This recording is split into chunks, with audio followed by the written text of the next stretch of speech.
Welcome back to the Working Class History podcast about green bands in Australia in the 1970s. If you haven't listened to part 1 yet, I'd go back and listen to that first.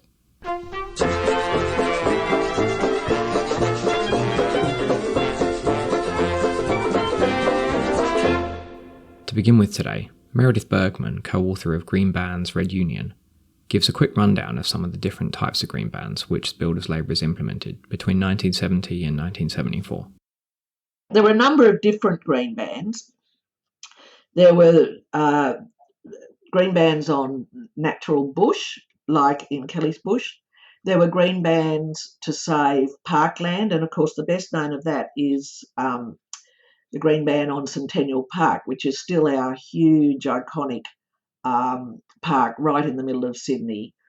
It was going to be... The green area was going to be turned into a huge sporting complex with no area left for passive recreation. And it was that green band, the Centennial Park Green Band, that got the huge support of Patrick White, Australia's only Nobel Prize winner for literature. So that, and to see the very austere figure of Patrick White marching in demonstrations in support of the builders' labourers was always a delight. There were a lot of bands on working class areas of Sydney because the labourers were very keen to argue that working class people should still have the right to live in the inner city of Sydney. Of course, this was the period when working class people were being pushed out into the outer suburbs so that the trendy middle class could move into the lovely inner city areas. So a lot of their bands in the Rocks, Glebe and Woolloomooloo, were really about the right of working class people to remain in the inner city. Then there were bands on historic houses. I mean, it's appalling to realise how many beautiful old buildings were going to be torn down by the developers with the support of the Askin government. There was no interest in heritage or even the white history of Australia. There were also community bans on areas that local communities thought were important to the way they interacted with each other. You know, that was to do with public places and, you know, sometimes things like swimming pools. So there were a number of different bands. They were all called green bands because they were put on by the builders' labourers and they were actively defended by the residents and the builders' labourers themselves. One of the bands that I remember really well was the Victoria Street Band. A number of quite well-known activists, including Anne Summers, our feminist icon, were involved in that band. And I had been inveigled into actually even being part of a squatting movement. I'm not a big lover of squatting. I actually enjoy hot showers and things like that. But I'd gone up there one night to stay overnight because we believed there was going to be a raid the next morning. And sure enough, there was a raid in the morning and I was taken away and arrested. Strangely, the guy that arrested me was actually one of my students at Macquarie University. So he was actually very polite to me. And I didn't experience any of the terrible brutality which was sometimes used against the Green Band activists. Want some jolly squatters camped in Victoria Street. There they lived for months on end. They fought and struggled for their own community, the rights of the tenants to defend. Green bands forever, green bands forever, green bands forever in Victoria Street. We sang as we hopped from chimney top to chimney top. Green bands forever in Victoria Street. Another band that was very, very strongly defended was down at the Rocks. there's a lovely picture of Jack standing defying the police with a bunch of residents behind him, and there, resplendent in this extraordinary pantsuit, is me straight behind him. And I keep wondering why I was wearing my very best clothes to a demonstration. I think I must have come straight from work, because normally you would not be wearing your very best clothes to a demonstration. I remember another demonstration. It was we were trying to stop the expressway going through Ultimo, and it was at a little street called Fig Street, where we were all sitting down in front of the bulldozers, and an old guy who was actually he was a right wing, one of those old terrible right wing, fairly corrupt leaders of the Labor Party in the Glebe area at the time. He actually came over and spat on me as I was sitting on the ground. So there was a huge amount of opposition to the protesters and to the resident activists. People now have a rosy view of what was going on. As I say, the mainstream media has totally rewritten their history. They now talk about the green bands as if they supported every one of them, and they didn't. That photo Meredith referred to is included along with lots of others on the webpage for this episode, link in the show notes. In many cases, concessions won by the workers are still around today, like one of my personal favourite buildings, the amazing brutalist block of flats in Sydney called Sirius. When the ROCs ban was being negotiated, I believe that Jack Mundy had an agreement with Neville Wran, who was to become the Premier some years later in 1976 when the Labor Party won that election. But I think that the Sirius building was, the Sirius building is a lovely, I love it. It's a brutalist building, but it's there. It's large, it's proud, it's got wonderful views over the harbour. Everyone sees it as they go across the harbour bridge. And it was built specifically for social housing. It was built for housing commission tenants to live in the ROCs, where they always had, and enjoy the best views in Australia. That was an agreement that the Builders Labourers came to when they agreed to take off some other bans within the ROCs. So what you have in the ROCs today is all the old historic area is saved, beautiful old terrace houses, some lovely old buildings. It's now the place where tourists in Sydney always go to see old Sydney, and old white Sydney, I need to keep adding.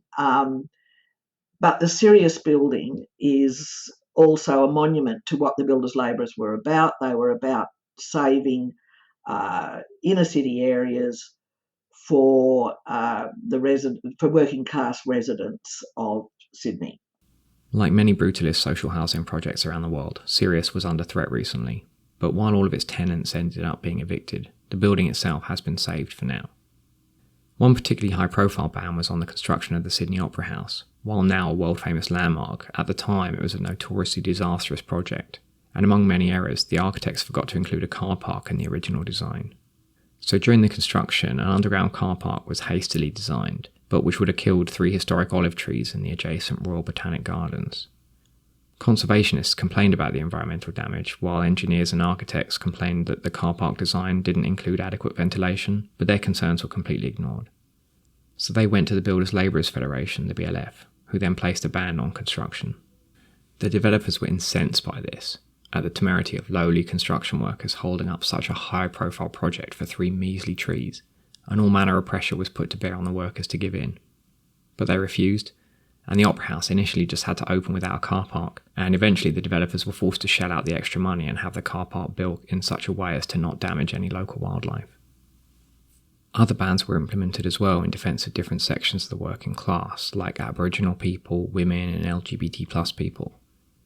There were many Aboriginal members of the Union, but these ideas were also the result of the New Left ideas which permeated the Union, which were shaped by struggles which were going on around the world, like the feminist movement, the burgeoning gay liberation movement, anti-colonial movements, and so on. Historically, the construction unions generally were under left leadership in most, or in some states, but often the national leadership as well. And historically, those left leaderships had close ties with First Nations leaders and supported many of the campaigns, both within their own states of Australia, but also nationally. So Indigenous Australians were always in and out of construction in every state. And, you know, were always good union members. Some of them went on into leadership. So if I look in say in New South Wales, you had Kevin Cookie. He one of the most amazing men, you know, ever. Like just an Indigenous First Nations worker who had lived through things that no matter how hard a white worker in Australia has lived it, you're never going to match the experience of our Indigenous brothers and sisters. Never.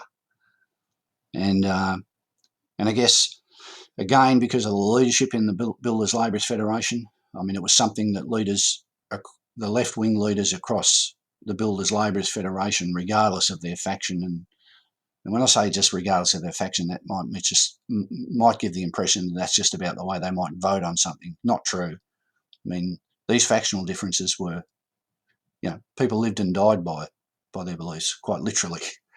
So, but despite faction, support of the Indigenous struggle here in Australia for land rights was something that they all agreed on and they all supported, to their credit.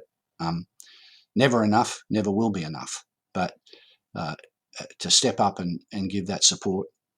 And in turn, what you get is you get the most amazing working class leaders like Kevin Cook in New South Wales stand up. And Kevin was one of the ones who led the Builders Labourers Federation to the right conclusions about First Nations people, you know, so that you had that massive migrant worker population. You had white Australians who were ignorant of Indigenous history and the history of white invasion. Cookie did the great service to the Australian working class by educating people, and he did it in very practical ways. So, for instance, in the early 70s, you know, they wanted to come in the inner urban area of Sydney, a place called Redfern, and they wanted to demolish a whole area which was known as the Block. It was a whole bunch of houses that were empty and Indigenous people were living there. So Cookie united the Indigenous population, the black population there, and the white working class in the BLF, predominantly white working class. And they placed a ban on the demolition of the Block. And basically an Aboriginal housing cooperative was set up out of that. And again, all of the lessons around that, seeing that, you know, a cooperative structure, a collectivist cooperative structure, was something that reflected Indigenous culture and life. And so we were taught that. We were shown that in practice. And then that led in years later, as we understood more, we come to understand that the First Nations people was a cooperativist, collectivist culture. Didn't have a state as such. There was no separation between the economy and health and welfare and education and spirituality. That you had a civilization that was pre-industrial socialist civilization at work, which is, of course, why when the white invasion happened, our white forebears had no capacity, no context to understand what they'd run into here, just how amazing it was what they'd run into here, and so all of the historical mistakes and errors and crimes were committed. But it was through people like Kevin Cook and his leadership, Cookie, that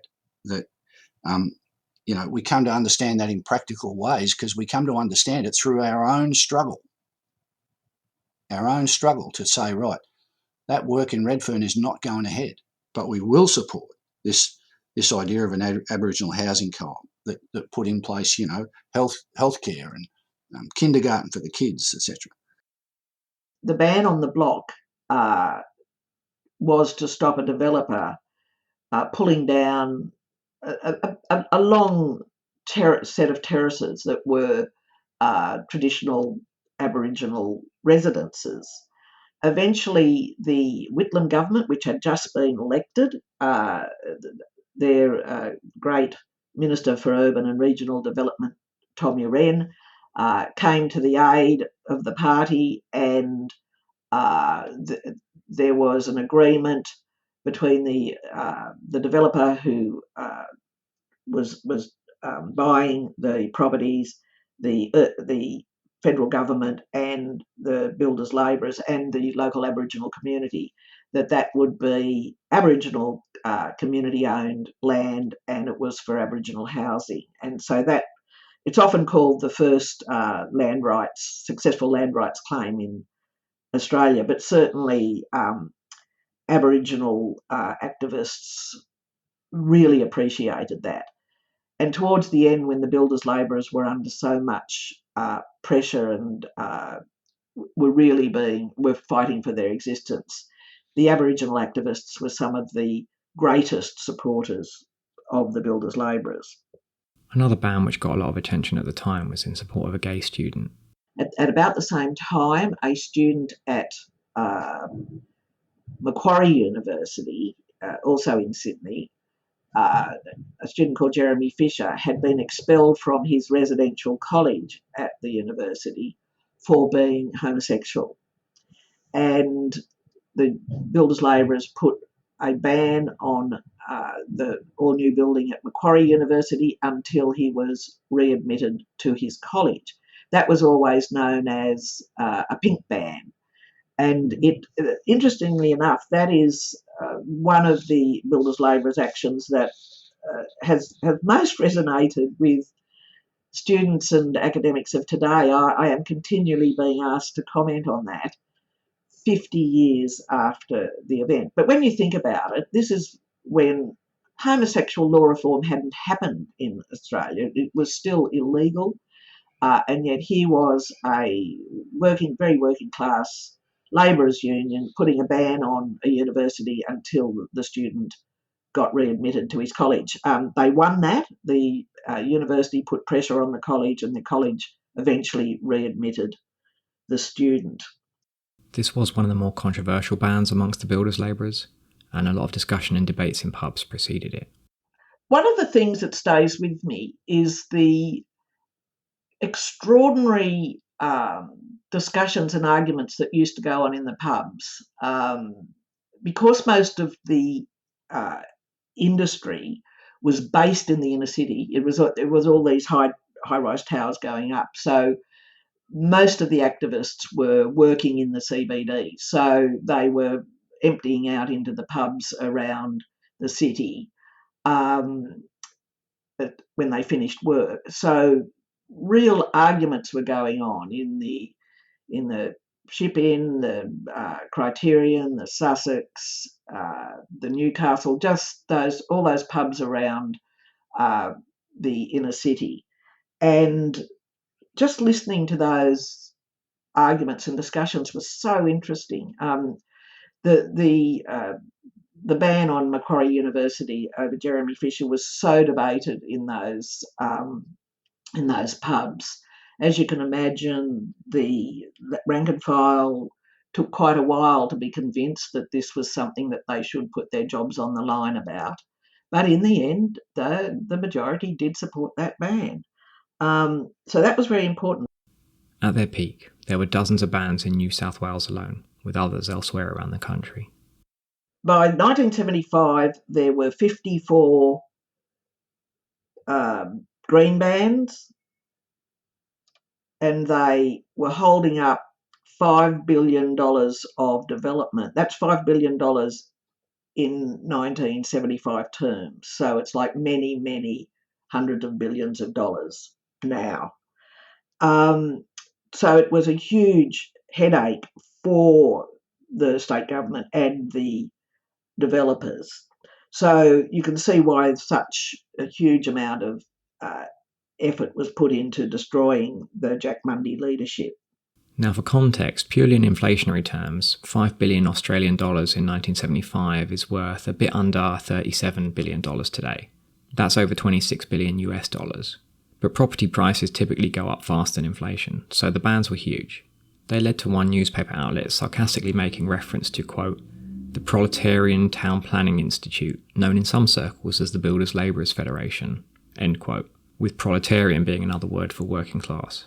This was kind of a joke, but it was also partly true, as for the first time working class people were actually wielding significant influence in the construction of their built environment.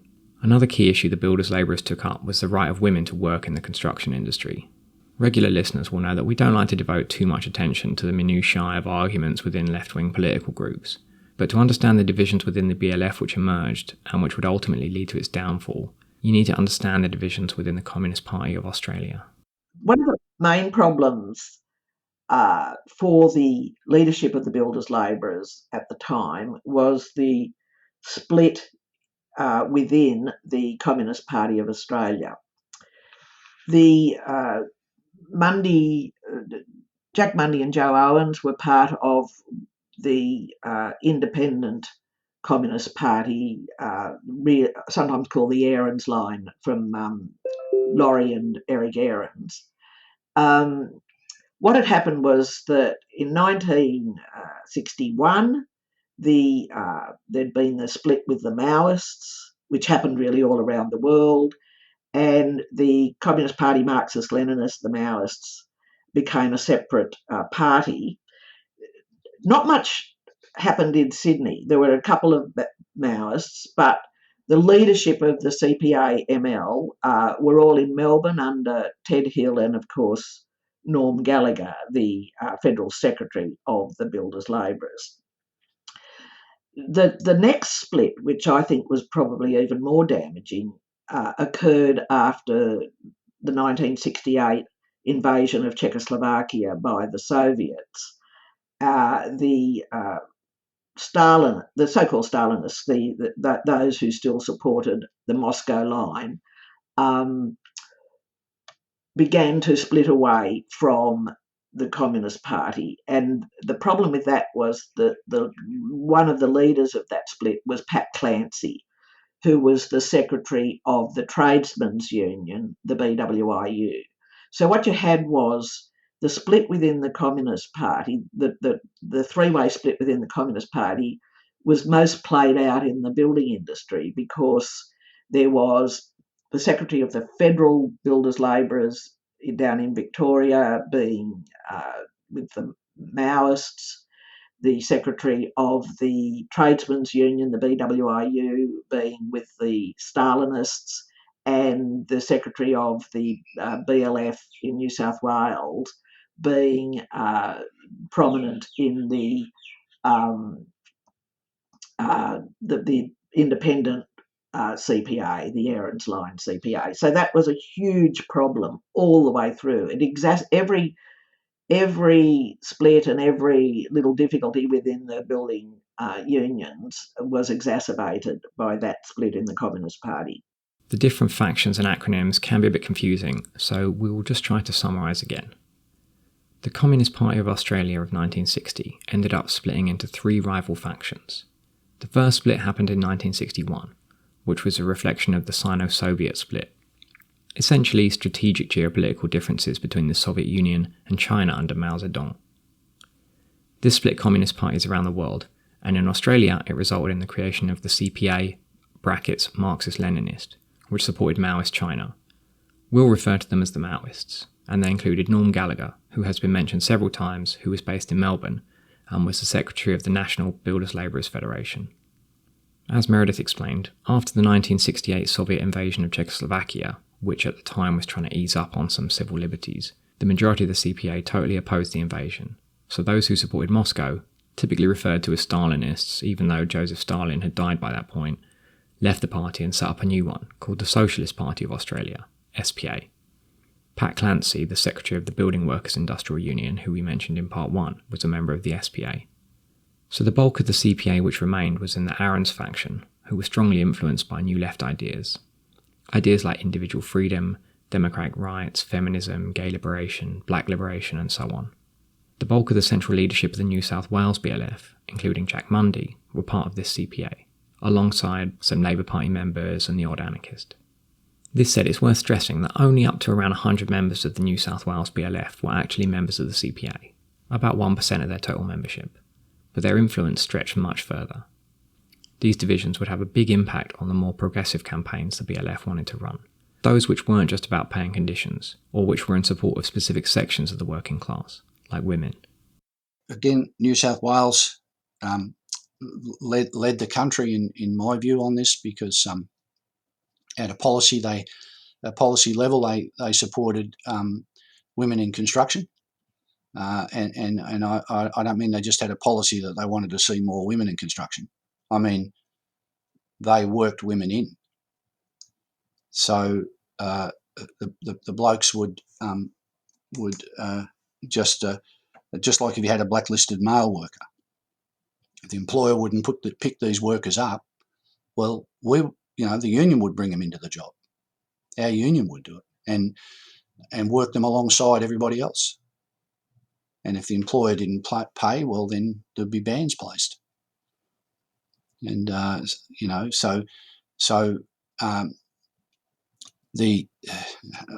mate of mine, Sandra Zerbo, she tried to work here in Victoria, but again, the leadership here in Victoria was less progressive on this issue. And the secretary, Norm Gallagher, wasn't like Jack Mundy. Norm, had an outdated view of women and their rights and the roles that they were capable of playing, etc.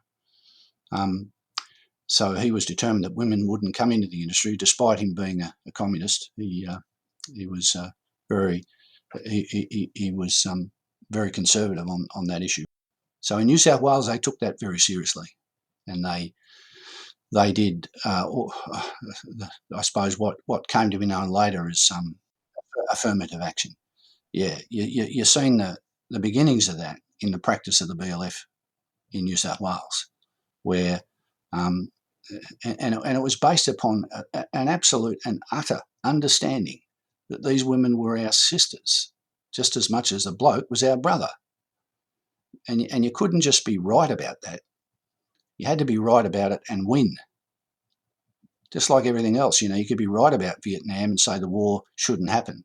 But unless you went out and put your body on the line and you helped the Vietnamese win, it wasn't much good. Unless you went out onto those fields and you stopped the rugby games of the white South African teams that come out here, then you'd be right because you opposed apartheid in your own lounge room, but you did nothing to help them win. And people say, well, what gives you the democratic right to do that, to force an employer to hire a woman that he doesn't want to hire?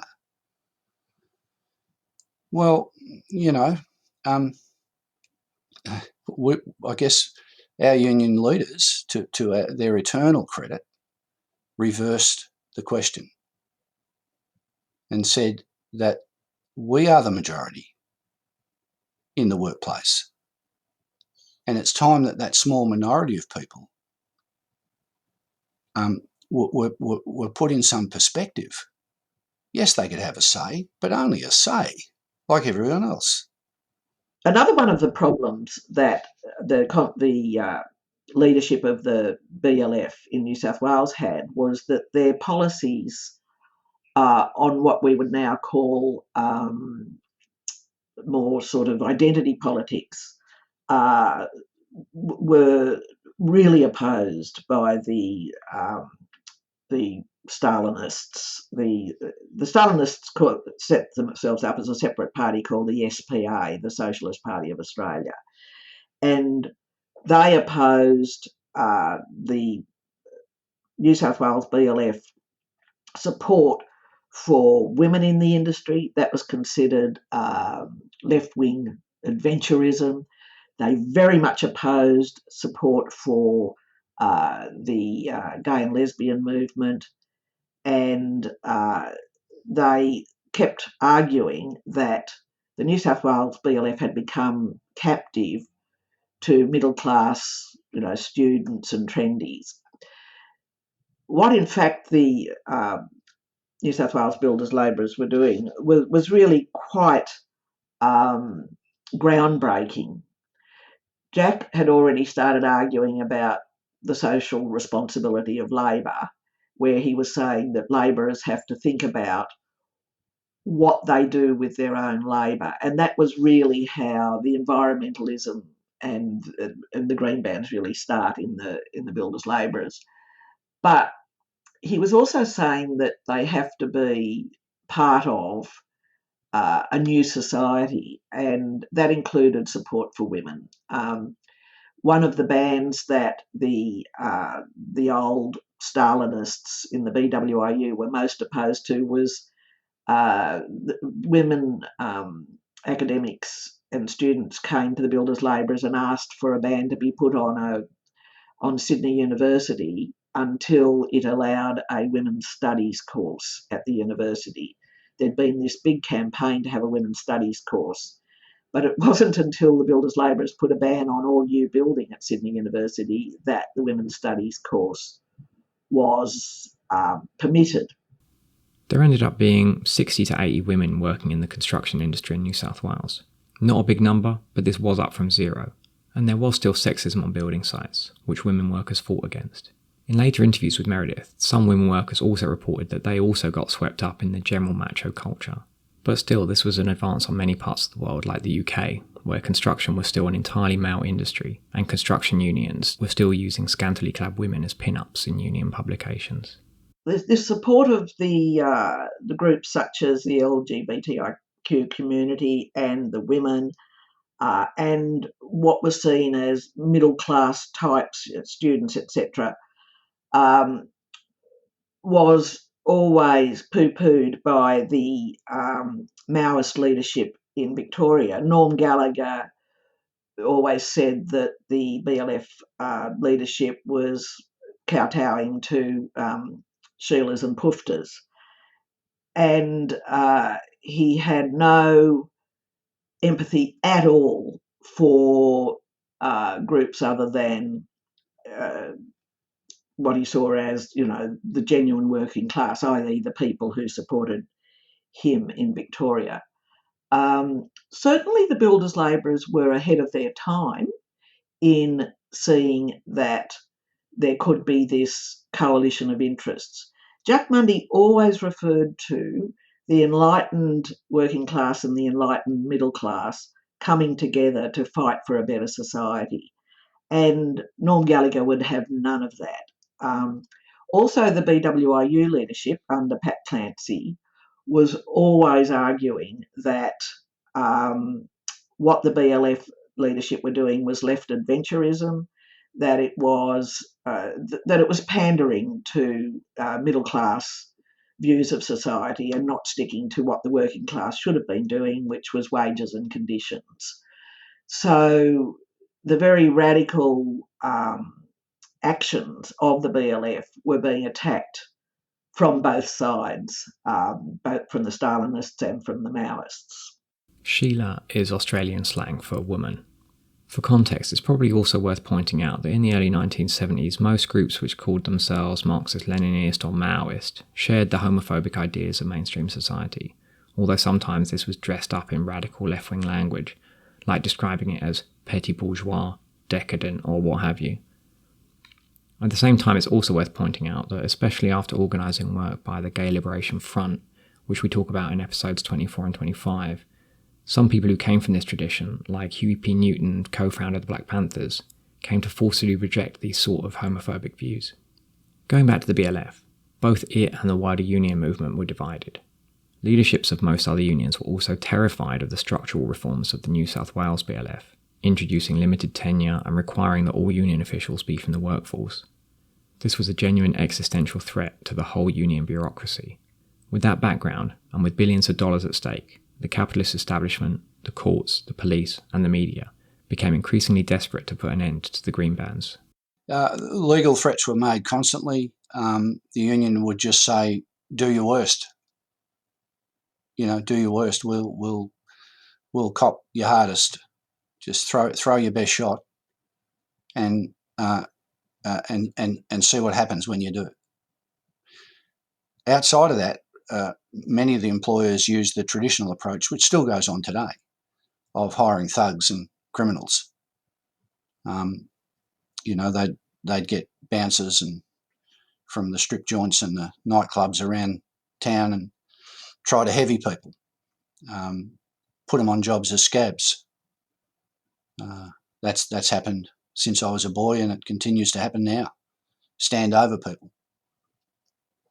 And so that was tried, but it wasn't that in the end that destroyed us. In the end, it was our own internal divisions.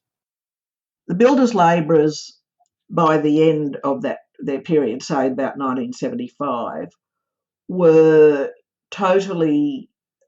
almost totally alone, with the forces against them just being so huge. First of all, the media was totally opposed to them. The Sydney Morning Herald now argues that, they've totally rewritten history. They seem to claim that they supported the green bans. Well, they didn't. They produced five editorials in 12 days calling for Jack and Joe and Bob to be jailed.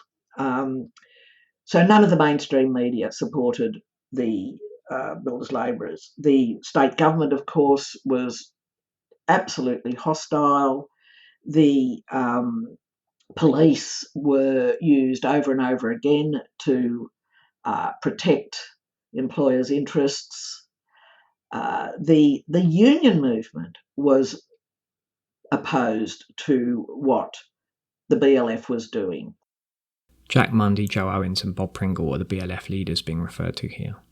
Even though they were originally illegal almost everywhere, in most countries today trade unions are legal and given various rights to operate, as long as they play by the rules set by capitalist governments. But the BLF wasn't prepared to play by those rules.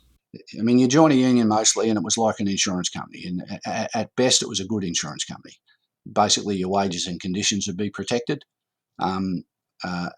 Safety would be addressed, so you went home in the same condition you arrived in the morning. But to join a union that had a leadership that was concerned about a better world, not just a bigger share of this one, that was, especially for a kid like me and the others like me who became my mates and my comrades, it was life-changing. And when we look back at the green bans, and we look back now, what we see is, as I said at the outset, you see workers taking the decisions about where we work and where we live, and demanding that through our use of industrial power. And of course, that's why the union had to go. That's why it had to be smashed, because it was challenging capitalism. The employers and the state, though, were unable to break the green bans on their own. To finally achieve that, they needed the rest of the union movement, as well as the Federal Builders Labourers Federation under Norm Gallagher and his Maoist faction. The BLF had already fallen out with the tradesmen's union, the BWIU, run by the Stalinists, following the successful margin strike which reduced the pay differential between skilled tradesmen and so-called unskilled labourers. Then, the New South Wales BLF was expelled from the local trades council, supposedly for violence during a meeting, but those actually involved in the violence were members of the Maoist faction, not the local leadership. In late 1973, the employers locked out the New South Wales BLF for several weeks, denouncing them as, quote, communists who were trying to, quote, create anarchy. Various bosses tried to bribe Jack Mundy with millions of dollars to call off the bans. One developer offered him $20 million just to partially call off one ban, but he refused to be bought. And in any case, because the bans all had to be voted for and enforced by an organised and engaged rank and file, it's unlikely he would have been able to call them off in any case. So the master builders, referred to as the master bastards by a lot of rank and file workers, tried to deal the New South Wales BLF a fatal blow by deregistering the union. But behind the scenes, they'd made a deal with Federal BLF Secretary Norm Gallagher that if the New South Wales leadership were all expelled and control taken by the Maoist federal leadership and the green bans largely ended, then the union would be re-registered. After the union was deregistered, Norm Gallagher and the federal leadership used various unlawful and underhand tactics to kick the New South Wales leadership out of the union. They also essentially set up a rival union structure in New South Wales, sending in organisers to recruit workers to the federal BLF as opposed to the local branch. At the beginning, this didn't have a lot of success, with the federal union picking up only about 1,000 members, compared with 7,000 who rejoined the local branch. Some workers in other unions did try to support the New South Wales branch. For example, the smaller construction union called FEDFA refused to work with members of the federal BLF. So when some of their crane driver members went on strike over pay cuts, the federal BLF flew in scabs from Victoria to break the strike. And after 6 weeks, FEDFA had to relent and agree to work with federal BLF members. Federal BLF organisers were usually expelled from job sites by labourers with physical force. But there were some amusing other altercations. For example, when one Maoist student went to lecture a group of labourers on one building site against their ultra-left adventurism, rather than remove him from the premises, they nail-gunned his briefcase to the ground. The employers, the Master Builders Association, worked with the federal union throughout this whole process, giving pay increases only to ticket holders of the federal union and not to the New South Wales branch. A mass meeting took place of 1,500 builders labourers, which unanimously voted to reject the Maoist takeover, but Gallagher ignored the result and declared that the meeting had been stacked with, quote, residents and P-words, with P-word being a repeat of the homophobic slur previously quoted by Meredith.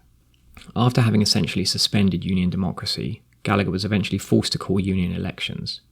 His faction then just ruled every candidate outside their faction invalid and declared a, quote, bone-crushing victory in the uncontested elections.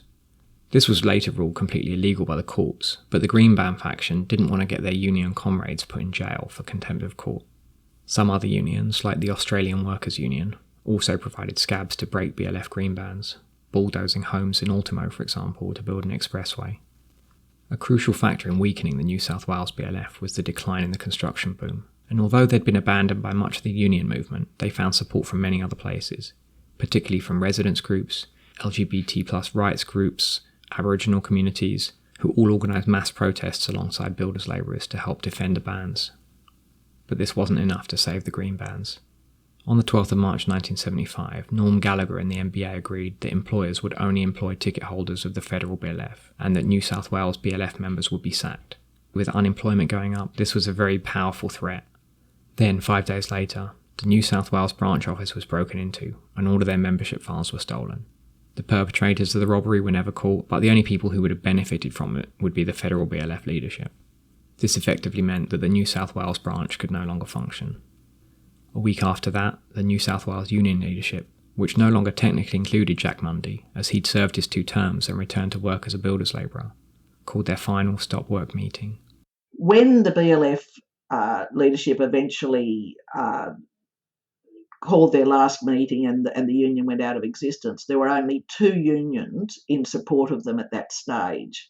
It was a very emotional meeting. There were 3,000 builders labourers sort of in tears, and the only 2 unions there were the FEDFA, the very small building union that had always been in support of the builders labourers, and their leadership under Jack Camborne, who was also in the Communist Party, was very important. The FEDFA was there and the Teachers Federation was there in support of the builders labourers. But the other unions were totally opposed because they saw the sorts of policies that Jack had brought in, particularly limited tenure of office and the lowering of union officials' wages, as very dangerous to them. In capitalist society, workers' unions are tied to the interests of the national capitalist economy in many ways. So unions at big companies may fight their employers, but at the same time they need their employers to remain profitable in order to continue operating. And across the whole country, unions need a growing economy in order to be able to provide jobs for their members. So conventional trade unionism in wealthy democracies normally operates within these boundaries, Unions will typically try to bargain for a slightly larger slice of the pie using, quote, reasonable methods, and in return, employers and governments tolerate them within a strict legal framework.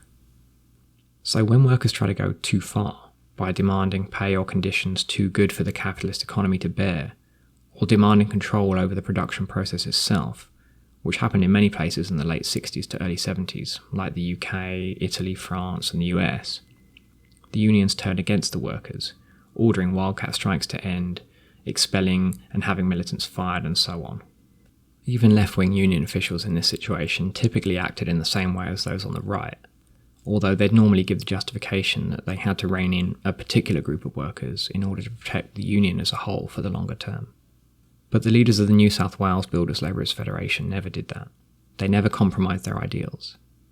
They argued that if they'd called off the green bands in order to remain in control of the union, then the union was effectively dead anyway. So instead they decided to step aside and argued for rank and file workers to continue the struggle for green bands and workers' control over the production process inside the new BLF. I also remember the last meeting, as I say, where 3,000 builders labourers in the lower town hall just sat there, some of them weeping, as Jack and Joe and Bob said, this is the end of the line for us, thank you for your support.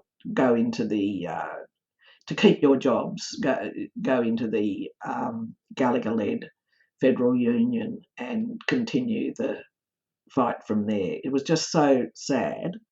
Some people might think this was a mistake, that they would have been better off retaining power. But others would question what's the point of nominal power if you can't stay true to your ideals. In many ways, this really is the centre of many debates within the left and the wider working class movement, particularly between statist and anti-statist wings. And of course, we don't have all the answers, but one thing is clear, that the New South Wales BLF didn't deteriorate like many unions around the world from that time, from internal forces of bureaucratisation, but it was only destroyed from without. As it happens, many of the officials of other unions who abandoned the BLF eventually came to regret their actions many years later. It wasn't until Joe Owen's funeral about 5 or 6 years ago that the then Secretary of Unions New South Wales, which is the new name for the old Trades and Labour Council, the Secretary, Mark Lennon, actually apologised to the old builders labourers present on behalf of the union movement for the fact that the other unions had not supported the BLF leadership against the Gallagher onslaught. The reason why people are very backward now about talking about the Gallagher intervention, and this of course was the main reason that the builders labourers went out of existence.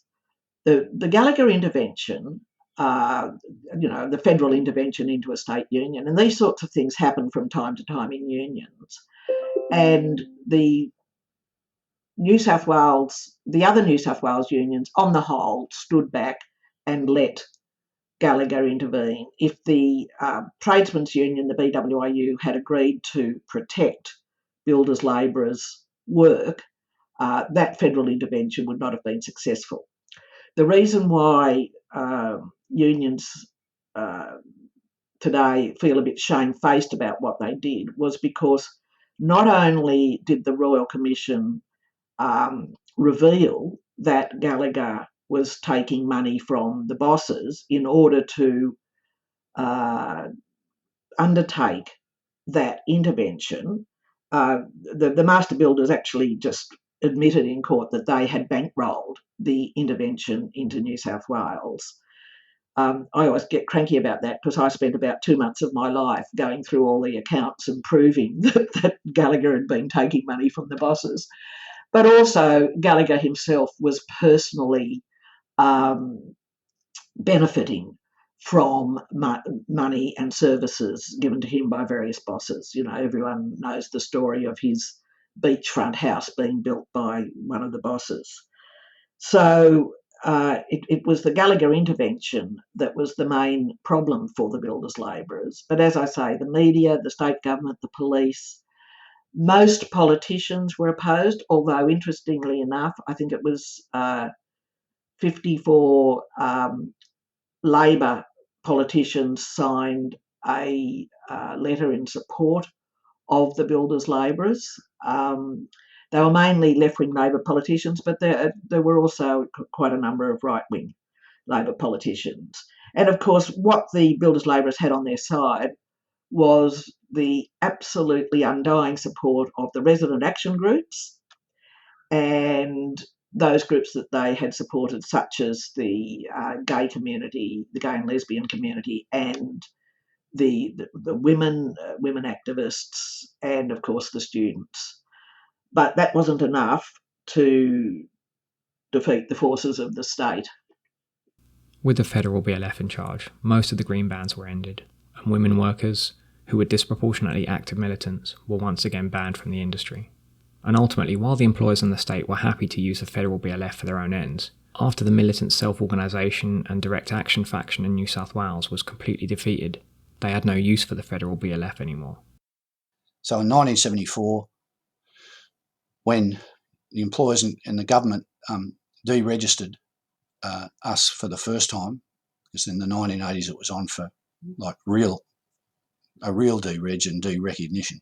We were outlawed then. But in 1974, we deregistered, and the deal was put to the General Secretary, Norm Gallagher, that re-registration could happen, but it couldn't happen with the New South Wales leadership. And Normie took the deal. And the rest, as they say, is history. Because, of course, around about 9-10 years later, we were all deregistered. And you know, that's when they really did mean it. There was a permanent police squad working on the BLF 24/7. When they raided our office, the legislation governing the raid, which raid took everything from the office, PowerPoints, everything. The legislation governing the raid didn't go through the parliament till 12 hours after the raid happened. And when they were asked, well, how come you did that? They said, well, if we had to put the legislation through, we would have forewarned the BLF and would never have got into the building. And I mean, they were very, like Australians hadn't seen this before, where you had a group that was, I mean, we couldn't even get a paid ad in the newspapers, you know. And so the people who'd been blueing like cut cat, those of us who'd been fighting each other with real tenacity in the 70s, were now on, many of us were on the same side. Because for us, who'd opposed our General Secretary destroying the New South Wales BLF, we saw the same thing happening, and we warned about it in the 70s. We said, this will come back and bite us on the bum. This will affect our whole movement. Don't do this. We were ignored then. And around 10 years later, of course, it happened. And the same thing that happened in the New South Wales BLF happened to us virtually nationally. So, you know, we can never mistake the factional life of the movement for the real world. We can never let the ideas we have in our head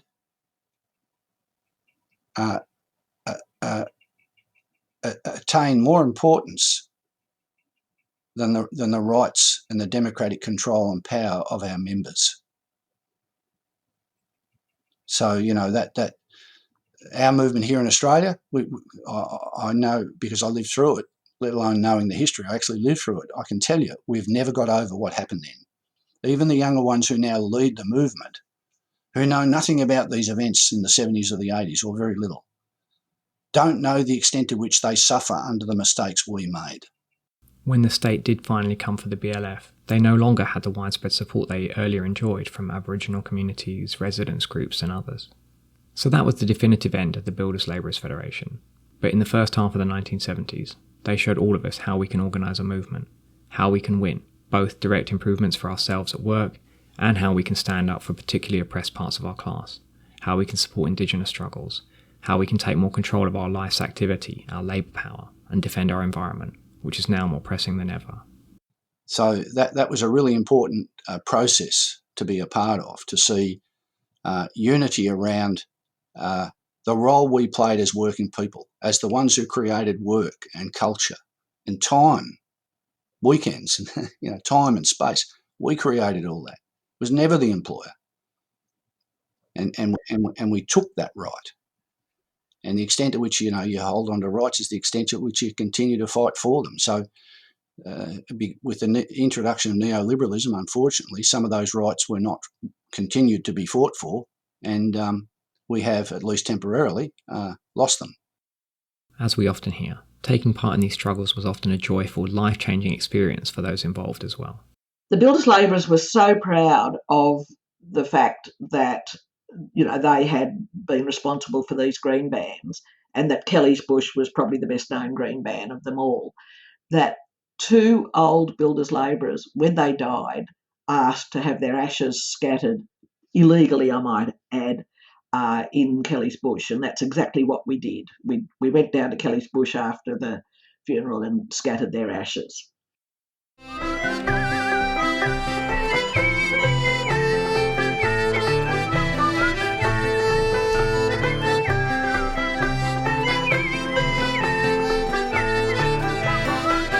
That's all the time we have for these main episodes. If you'd like to hear more from Dave Kerin about his experiences and his activities today with the Earthworker Collective, we've produced a bonus episode for our Patreon supporters. Our podcast is only possible thanks to support from you, our listeners, on Patreon. In return, you get access to exclusive content like this, as well as early access to all podcast episodes, discounted books and merch, and more. Learn more and sign up at patreon.com/workingclasshistory, link in the show notes. We think the story of the green bands is so important, and there's loads of information we weren't able to fit into these episodes, not least because sadly so many of the participants have died. But Meredith interviewed dozens of workers for her and her sister's book, Green Bands Red Union, so we highly recommend getting hold of a copy if you can. Link in the show notes. Intro music to part 2 was The Green Band Fusiliers by Dennis Kevins. Also featured was Green Bands Forever by Mick Fowler and the jazz band called Green Band. We're going to end this episode with an extract of the song Monuments by Dennis Kevins, performed by Bob Fagan, which was first published in the New South Wales BLF Journal in 1970. All courtesy of unionsong.com. Thanks to all of our patrons for enabling us to spend time making this podcast, and thanks to you for listening. Catch you next time. I see your monuments displayed in smog-polluted air, to the wraiths of black-shawled mountains in the wake of I don't care, in oil-choked harbours, upturned fish and nuclear-sullied seas, in forests felled and deserts made from songbirds' aviaries. You've had your chance, you've run the world your way, we know it's true. Your monuments stick in my craw, the monuments to you. We leave the cities of the world, cemented with our sweat, the cemeteries of our youthful years, but we're not beaten yet.